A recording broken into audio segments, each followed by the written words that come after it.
नमस्कार, आप देख रहे हैं भारतीय नायक और मैं हूं आपके साथ वैशाली। दहेज की कीमत एक त्रासदी की कहानी। मध्य प्रदेश के झाबुआ जिले के नागनखेड़ी रत्ना गांव में एक दर्दनाक घटना घटी जब जीता के पति मसीही मुंडा ने आत्महत्या कर ली। मसीही ने अपने इकलौते बेटे की शादी के लिए कर्ज लेकर दहेज दिया था। समय के साथ कर्ज चुकता नहीं हो पाया और वह मानसिक तनाव से जूझते हुए अपने जीवन से हार गए। उनकी आत्महत्या ने जीता को गहरे सदमे में डाल दिया और वह किसी से बात नहीं करती है। जीता की चुप्पी का कारण एक घटना है जो अब उनके दिमाग में गहरी छाप छोड़ चुकी है। जीता ने बताया कि मसीही ने अंतिम बार यह शब्द कहे थे, तुम लोग काम पर जाओ, मैं पीछे से आऊंगा। ये शब्द अब उनके दिल में गहरे बसी हुई है। यह घटना दहेज के बोझ और उसके परिणाम स्वरूप होने वाले मानसिक दबाव को दर्शाती है, जिससे न सिर्फ मसीही बल्कि कई और परिवार भी जूझ रहे हैं।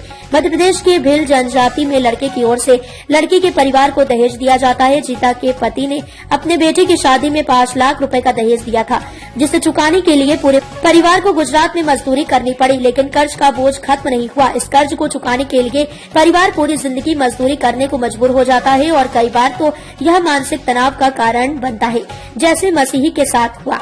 विजय ने बताया कि भील जनजाति में अगर शादी माता पिता की सहमति से होती है तो दहेज 3-4 लाख रुपए तक होता है, लेकिन अगर यह प्रेम विवाह है तो दहेज की राशि 8-10 लाख रुपए तक पहुंच जाती है। इसके अलावा शादी में डीजे, शराब और चांदी के गहनों पर भी खर्च किया जाता है।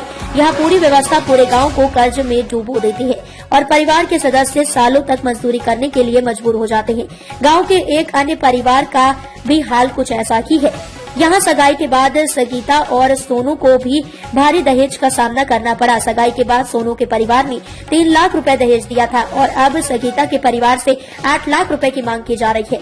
अगर यह राशि नहीं दी जाती है तो सगीता को वापस अपने घर ले जाने की धमकी दी जा रही है। इस तरह के कर्ज और दहेज के कारण पूरे परिवार का जीवन संकट में फंस जाता है। विजय ने बताया कि एक और परिवार की स्थिति बहुत खराब है, जिसमें लड़की के परिवार ने 15 लाख रुपए का कर्ज लिया है। इस परिवार के सदस्य गुजरात में मजदूरी करने के लिए जा रहे हैं, लेकिन कर्ज चुकाने के लिए पैसे की कमी महसूस हो रही है। दहेज का यह सिस्टम केवल एक आर्थिक बोझ नहीं बल्कि समाज में महिलाओं को भी बहुत ही निचले स्तर पर ला देता है। बेटियों के माता पिता को यह डर होता है कि अगर वे ज्यादा दहेज नहीं देंगे तो उनका भविष्य अंधकार में हो जाएगा। इसलिए यह जरूरी है कि समाज दहेज प्रथा के खिलाफ जागरूक हो और इस प्रथा को समाप्त करने की दिशा में कदम उठाए। दहेज के कारण उत्पन्न होने वाली समस्याओं का हल तभी संभव है जब समाज और सरकार मिलकर इस पर कड़ा कानून बनाए और इसकी शिक्षा हर स्तर पर दी जाए। अब तक के लिए इतना ही। वीडियो को लाइक और शेयर करें और चैनल को सब्सक्राइब करें।